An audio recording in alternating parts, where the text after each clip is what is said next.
문 대통령도 주택을 투기 대상인 복지 대상으로 하겠다. 네, 훌륭한 정책 추천하셨네요. 예, 근데 두 분 뭐 이렇게 하시지만 문 대통령도 비슷한 정책을 지금 추진했는데 어떻게 됐습니까? 망했죠, 뭐.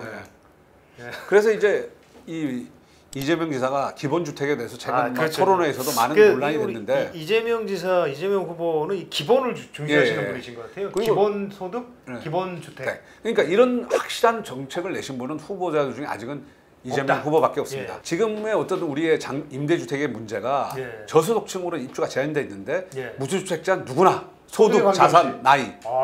그다음에 어디다 짓느냐? 핵심 지역. 교통, 문화, 상업 인프라가 갖춰진 핵심 여세권에 30 이상 무상 평생 거주하게 하겠다. 그럼 적정 임대료, 뭐 아까 말씀한 5, 60만 원 정도 하고 획기적 공급하겠다. 근데 뭐냐? 기본주택도 결국은 정부 지원 아닙니까? 당연하죠. 이걸 그럼 이게 문제가 되는 게 중산층에까지 지원할 필요가 있냐? 한정된 재원이기 때문에 지금까지 어떤 정부든 공공임대주택을 소득 제한을 했던 건 사실은 정부의 어떤 세금을 걷어서 그 입주자한테 혜택을 주는 겁니다. 그래서 일정 제한을 했던 겁니다. 누가 몰라서 했던 건 아니에요. 복지 정책의 차원에서 사실은 이제 해당이 되는 건데. 그다음에 기본주택 공급량이 한정돼 있습니다. 그러면 분배 우선순위를 정해야 될 거 아닙니까? 결국 그렇게 되면 로또로 할 거냐?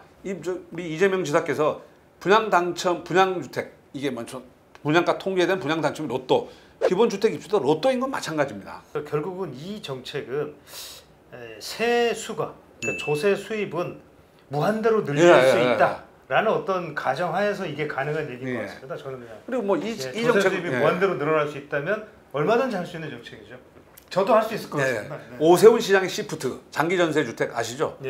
서울시에서 대표적으로 사실은 지금 이제 오 시장이 다시 이걸 들고 나오긴 했는데 이게 똑같은 주택이에요 사실은. 사실 근데 이게 돈이 너무 많이 들어가고 그래서 중산층 로또라는 얘기도 있었고 뭐 여러 가지가 있었지만 물론 뭐 서로의 여야당이 뭐 정책을 베끼는 것도 좋지만 뭐 어쨌든 이 부분에 최근에 그래서 강남에 그 전세 시프트가 나왔었는데 10억입니다. 10억. 10억짜리의 전세주택 과연 이게 중산층일까요? 좀 의문스럽습니다. 또 기본주택에 분양형이 있습니다. 이게 분양형도 있는데 임대형만 있는 건 문제는 아니고? 토지 임대부 주택 공공에 판매하도록 돼 있습니다. 팔 때는. 그렇죠. 자기가 아니라 공공이 사들이죠. 근데 이게 뭐냐면 싱가포르의 토지 임대부 주택은 매매를 허용합니다. 주택 정책의 그럼 결과적으로 뭐냐면 제가 그때 한번 살펴봤었죠. 예, 그렇죠. 싱가포르 주택 정책의 목표가 전 국민이 자가 보유하는 겁니다. 그러면 경기 기본주택의 목표는 전 국민이 임대주택에 사는 거다. 이거 사실은 전 세계적으로 이런 주택 정책 뭔가 세계의 흐름과는 좀 안 맞는 것 같습니다. 방향이 다른 것 같습니다. 그리고 싱가포르 주택 정책을 굉장히 벤치마킹 한다고 하셨는데 어떻게 보면 싱가포르 주택 정책과는 정반대. 또 완전히 다른 방향이죠. 강제 수용된 토지는 로또 분양을 시킬 것이 아니라 정가의 임대료를 받으면서 원하는 시기에 살 수 약간 임대주택 만들어야 한다. 장기 전세주택. 숫자 제시는 잘 안 한다 자기는. 그 대한민국 주택 정책의 대전을 의미하기 때문에 상당 규모를 공급한다. 역시 이렇게 숫자를 얘기를 안 하시고요. 그렇게 되면 어떻게 되냐면 일종의 분양 물량이 확 줄어드는 거 아니냐는 불안감을 젊은이들한테 줄 수가 있습니다. 아까 말씀하신 것처럼 전 국민의 임대주택 거주. 뭐 그런 정도까지는 아니라고 보지만 그럴 수도 있을 것 같습니다. 그 이재명 그 후보의 공공임대주택에 추진한 정책의 문제점은 그럼 지금부터 이제 한번 살펴보시죠.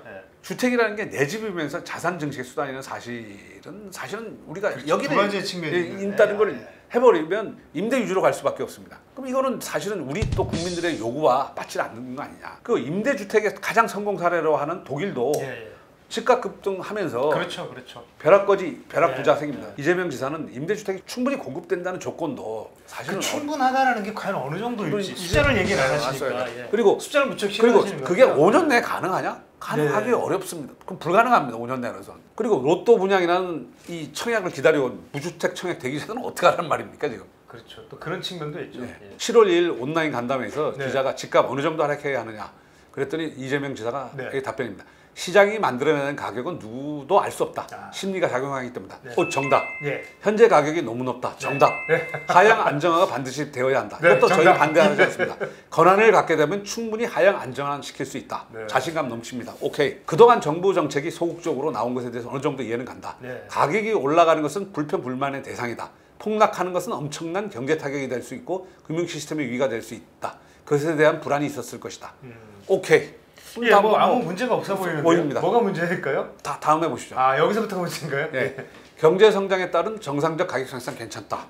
근데 경제 상승에 따른 정상적 가격 상승이 그게 얼마까지인지 숫자를 싫어하시니까요. 아니 알 수가 없습니다. 네. 그러나 부동산 가격에 따른 과도한 상승은 금융세제 등을 통해서 강력 규제해서 떨어뜨려야 한다. 네. 하락하면 별도의 대책을 마련해야 된다. 주택 매입 공사를 만들어 일정 가격 이하로 떨어지면 구입해서 공공임대주택으로 비축해서 가격이 올라가면 팔면 된다.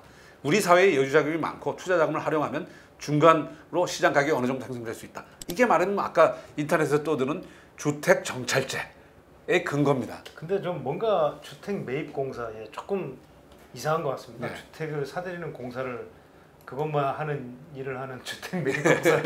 이게 뭐냐면 가격의 하한선, 상한선을 누가 결정할 수 있느냐. 상한선도 그렇고 하한선도 이 적당한 가격이 얼마냐. 근데 우리가 알다시피 가격 급락기, 버블이 붕괴했을 때 그걸 배입할 방법이 있을까요? 모든 주택의 상당수 주택의 가격이 떨어지는데. 그러니까 이제 결국은 저희가 예전에 그 글로벌 금융 때도 그런 얘기들이 좀 나왔지 않습니까? 이제 소위 얘기하는 이제 그 담보가 지하로 떨어진 주택들 경매에 붙여도 결국 빚을 다 회수할 수 없는 이런 주택들을 정부에서 사들이자. 그래서 사실 임대주택으로 돌리자 뭐 이런 얘기도 있었죠. 근데 그거는 가격이 급락했을 때 한꺼번에 막 매물들이 A 지역의 아파트 10억 하던 게 5억으로 떨어졌다. 다 사들일 수 있을까요? 안 되죠, 현실적으로. 그리고 그 이하로 시상 가격이라는 게 그러니까 주택 정찰자라는 비판이 나옵니다. 좀 비현실적이다. 그래서 윤희숙 그 야당에 계신 분이 이거는 윤희숙 의원도 이제 지금 예비 대선 후보죠.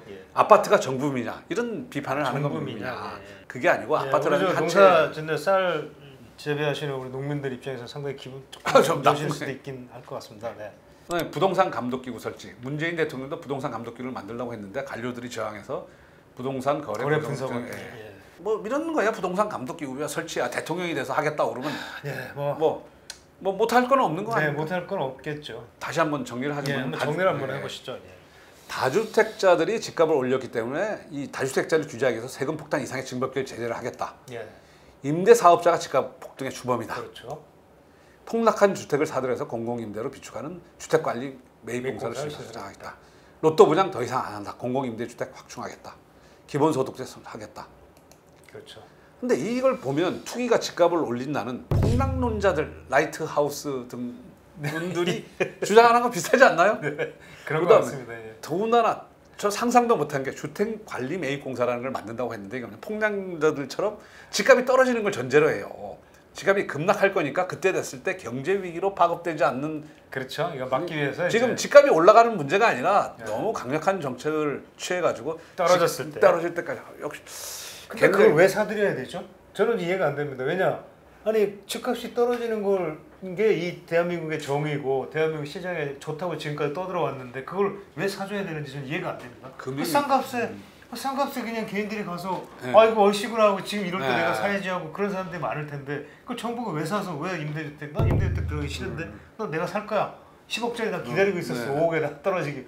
그러니까 약간 이해할 수가 없습니다. 솔직히 이해하기 어려운 논리입니다. 앞뒤가 안 맞는 논리인 거예요. 주택관리 매입공사와 같은 그런 해외의 사례가 있는지 잘 모르겠습니다. 있을 수가 없을 것 같고요. 사실은 뭐 그러니까 부실 채권을 사들이는 건 있겠지만 그렇죠. 옛날에 성업공사 뭐처럼 부실 경매로 넘어가서도 해결이 안 되는 걸 사들이는 거는 그럼 자연스러운 현상이지만 이재명 후보님께 드리는 질문. 자, 자본주의 사회에서 부동산 투기가 없는 나라 과연 존재하는가? 어느 정도 우리가 부동산 투자라는 게 되게 자산의 일종 아닙니까? 그렇죠. 물론 가지 양면적인 측면이 있습니다. 그런데 과연 현실적으로 자본주의 사회 부동산 투기 없는 나라 있습니까? 그게 일정 정도 그거를 이제 너무 센 투기 같은 경우는 저희들도 양도소득세라는 게 있고 종부세도 있고 그걸 하고 있습니다. 그냥 일절 없애겠다라는 게 너무 부동산 시장을 선거악에 이분법적으로 보는 거 아니냐 뭐 이런 생각이 듭니다. 그다음에 집값 통제 가능한가? 아까 매입관리공사 만들어서 하는데 중국 집값 다락처럼 치솟아서 난립니다. 중국 같은 공산주의 일당 독재하는 나라도 집값 통제 불가능한데 한국이 과연 가능한가? 이게 용기와 결단의 문제는 아닌 것 같습니다. 중국도 어느 정도 시장 경제의 포섭됨으로 해가지고 시장 경제 속에서 집값 통제라는 게 시장 원리 이상으로 하기가 어렵다는 게 그거 아닙니까? 지금 전 세계적으로 나타나는 현상이 마찬가지입니다. 그 다음에 다주택자들이 책임진 30%의 주택, 국가가 공공임대주택으로 얼마나 어느 정도 대체 가능한가? 그리고 만일 정책이 그 방향으로 가고 다주택자들에 대해서 지금처럼 프레셔를 더 세게 가한다면 그 사이에 발생할 수 있는 부작용 누가 책임지고 어떻게 예방하겠는가? 이재명 후보가 얘기하는 정책이라는 게 결국 노무현 문재인 정부에서 실패한 투기권 책임론에 근거한 제도. 그런데 어떻게 이재명만이 성공할 수 있다고 자신하는가? 그리고 자칫 잘못하면 김현미 시즌 2가 되는 거 아니냐는 생각이 듭니다. 지금으로서는 뭐 특별한 어떤 이 부분에 대한 이제 그야말로 답이 필요할 것 같은데. 예. 그다음에 자가 보유 정책에 반대하는가? 이건 묻고 싶습니다. 공급 확대 정책에 대해서 특별히 언급이 없으셨어요. 그럼 공급 확대 정책 불필요한가? 지금 문재인 정부에서도 결국은 공급 확대 정책으로 돌아섰고, 그다음에 미국, 영국, 선진국에서도 공급 확대 정책. 저희가 누차 이 시간을 통해서 예. 많이 알아봤었죠. 예. 예. 그리고 사실은 폭등에 여러 원인이 있겠지만 가장 중요한 원인 중에 하나가 저금리가 됨으로 해가지고 모든 국민이 내 집을 사겠다고 나선 거 아닙니까? 이 저금리에 대한 인식의 문제라도 사실은 좀 잘 보기 어려운 것 같습니다. 근데 정책 변화 가능성도 저는 있다고 봅니다. 지금 어차피 선거가 이재명 후보가 그리고 이런 정도의 수준의 정책으로 국민들을 설득하기 상당히 쉽지 않다고 봅니다. 대선에서는 힘들 것이다. 이재명 후보가 기본소득을 당 안팎 비판에 우려해서 1호 공약에서 후순위로 지금 미루고 있다. 이재명 기본소득 후퇴. 네. 이거는 후퇴하는 게 아니고 좀 더, 왜냐하면 공약들을 가다듬어가는 지금 단계라고 봅니다. 그러면 그렇습니다. 주택 정책도 뭔가 지금 이 정부가 실패한 것을 교정해야 되는데 이 실패한 걸 더 강화하는 식의 그런 정책을 골라하는 거 아닐까요? 그러니까 이제 좀 정리를 해보자면 결국 뭐 이재명 후보의 알려진 어떤 그 정책, 부동산 정책이죠. 이런 것들이 아마 이대로 계속 대선 국면까지 가기는 좀 어려울 것이다. 저거의 어떤 튜닝.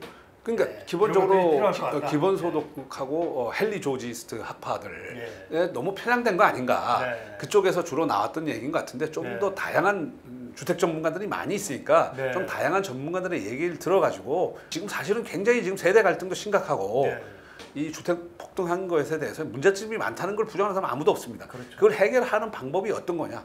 일도 양단, 쾌도 남마식으로 할 수 있는 정책이 없다는 건 누구나 다 인정할 거 아닙니까? 그렇다면 그거에 대해서 지혜를 짜모으는 과정이 돼야 되지 않겠습니까? 네. 뭐 저도 그러길 뭐 바라보지만 어떻게 될지 좀. 그러니까 너무 일방적으로 이재명 지사를 비판하는 것 같은데 그걸라기보다는 이재명 지사가 어쨌든 지금 나온 후보자들 중에 가장 다양한 정책들을 제시했습니다. 그 부분에 하나하나. 그렇죠. 아까 말씀드렸던 것처럼 그리고 저희가 이제 비판적 접근을 하겠다라고 이제 말씀드렸기 때문에 모든 후보에 대해서 다 비판적으로 접근을 하도록 하겠습니다. 오늘 뭐 첫 번째 시간은 이재명 후보였습니다. 감사합니다. 네.